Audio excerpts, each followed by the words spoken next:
everyone, how's it going? CJ here, and today I will be reviewing this Dell Inspiron 13-5379 laptop. Now, the last video on my channel is an unboxing of this laptop, so make sure to go watch that if you haven't already to see my initial thoughts and impressions along with the unboxing. For those who didn't watch that video, I did not buy this laptop. My mom actually has a coworker friend who bought this laptop for herself in order to just use around the house because she needed a new one. And she was kind enough to let me borrow it before she even opened it. So thank you to her for letting me use her laptop. And without further ado, let's review it. So let's start out with the outside and build quality of the laptop. The case is matte gray plastic and it shimmers a little bit in the light, but not too much. I personally think it looks really good and it looks really clean in this color. It's not metal, but I still really like it. Dell used a combination of sharp corners and curves around the machine. At the front where your hands rest for typing, they curved it, and at the back, but along the sides they used sharp corners, and I also think this makes the laptop look really sleek and modern. Overall, Dell did a really good job of making a nice looking laptop. Moving on to the keyboard, it's matte black, which also gives the laptop a cleaner look. Key travel is decently shallow compared to other laptops, but the key stability is pretty good. The backlighting is really nice, and there isn't much bleeding actually. Just if you look at it from an angle, you can see more bleeding, but it's really not that bad. Another nice feature with the backlighting is that after a few seconds of not using the keyboard, the backlight fades away instead of just popping away, which is just a really cool little feature that helps create the experience. As for actually typing, it has taken me a little bit of time to get used to because of the more shallow depth of travel and the spacing of the keyboard compared to my normal laptop keyboard. But overall, it's a solid keyboard that will get the job done. The trackpad is also pretty good.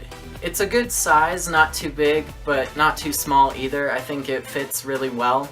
And it's a springboard style trackpad still, so you can't click anywhere. You'll have to click at the bottom, but that's really not a big deal. And I haven't had any issues with skipping or anything, so overall it's a good solid trackpad as well. So you may have noticed the lack of speakers on the laptop, and that's because they're actually on the bottom. Now, I'm not sure how I feel about the placement of these because the only time they're actually facing you is when you're using the laptop in flat tablet mode, and even then they're kind of blocked by the screen.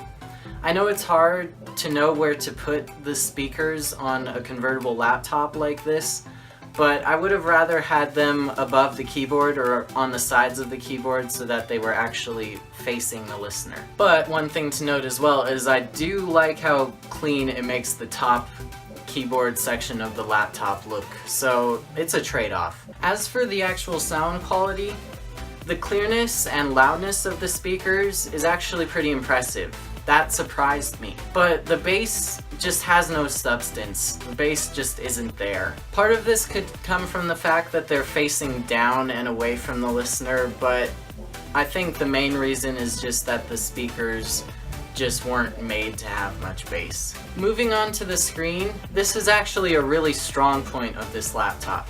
It's a 13.3-inch Full HD touchscreen. Although it's LED backlit and not OLED, it's really nice to have a Full HD screen on a laptop of this size. Everything is really crisp and clear. It's nice to have that extra screen real estate, and you can watch YouTube videos in 720p in theater mode. The screen also gets really bright. You can easily lower it a few notches and still have a bright screen and save some battery life. As for glare and reflectivity, it's pretty average. It's not really good or bad. Another downside of the screen is that the laptop has pretty big bezels around it, so that part of it doesn't look very modern. Now, the screen has a rubber seal around it to protect the screen from making contact with the keyboard, which is really nice. And there are 4 little feet around the keyboard to protect the keyboard from coming in contact with the table or whatever when you're using the laptop in flat tablet mode. So good attention to detail. Lastly, the notch on the front of the laptop to help you open it is good and bad. I think it's really good because it looks really modern and sleek. I really like the way it looks. but the function isn't so great. I find it really pretty difficult to open and grab onto, plus the laptop isn't perfectly weighted, so if you lift the lid, the laptop will come with it, and it's just decently difficult to get the laptop open, which is a bummer. But overall, the outside and build quality of this laptop is really impressive, and I really like the way it looks. As for the specs of this laptop, it has an Intel 8th generation Core i5 8250U processor, 8GB of DDR4 RAM, a 1TB hard drive, and Intel integrated UHD graphics 620. It's actually a pretty impressive spec list. The processor is a quad-core rated up to 3.4 GHz, and you can upgrade that from Dell's website to an i7 if you'd like. Although the computer comes with 8 gigs of RAM, you can upgrade that to 16 gigs of RAM from Dell, or you can upgrade it to 32 gigs by yourself, but you have to buy that RAM separately. But either way, that's still really cool that it accepts 32 gigs of RAM. You can also upgrade the hard drive to a 512 gigabyte SSD if you'd like to make that performance faster, but there are no graphics upgrades at all, which is kind of a bummer. The one I have here with me is $700, and it's kind of a mid-range model. Port selection is actually pretty good. On the right, there's a power button and a volume rocker, and it's cool that Dell put those there for when you're using the device as a tablet or a stand. There's also an SD card reader, a USB 2.0, and a Noble lock slot. On the left, there's a headphone jack, 2 USB 3.0s, an HDMI, and your power port. The power indicator light is on the front of the device. There's no USB-C or Thunderbolt ports, but those you can live without.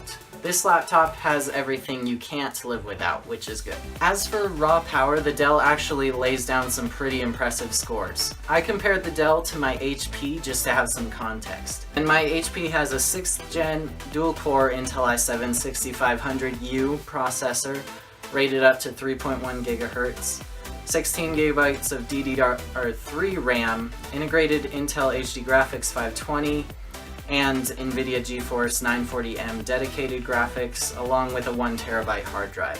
With both laptops connected to power, set to best performance, and with everything else closed, my HP barely beats the Dell in the CPU Geekbench test. As you can see, the single core scores are really close, but the Dell's quad-core processor blows away the HP's dual-core.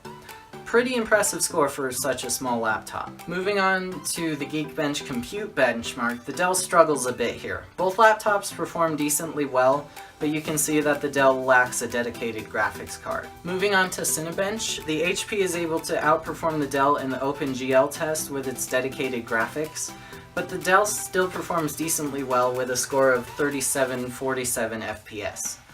However, it still blows away the HP in the CPU score, as it should, coming in with a score of 519 compared to the HP's 316. I'm very impressed by the Dell's processor performance. As for day-to-day performance, it's a pretty snappy machine. It flies through all the simple tasks like web browsing, YouTube watching, music playing, email, and stuff like that. You'll have no problems whatsoever. When pushed to the limit, the Dell works great for processor-intensive tasks. It seems like you could edit video on this thing with no problem. However, games are almost unplayable. Fortnite can run at 30 FPS, but that's with all the settings on the lowest they can go, and there still are often frame drops. If you crank up the settings all to medium, the FPS hovers around 15 to 20, which is basically unplayable, and it often drops below that. So technically it can play Fortnite, but you probably won't have much fun playing it. The 8 gigs of RAM also seems to fill up pretty quickly, so be sure to keep that in mind. Also, this machine isn't very quiet. You can almost always hear the hard drive spinning, and the fan is quick to kick in during mildly intensive tasks. And it's not really a quiet fan either. Battery life is good. For light tasks, you can expect to get 5 hours or more, with the screen brightness up pretty high.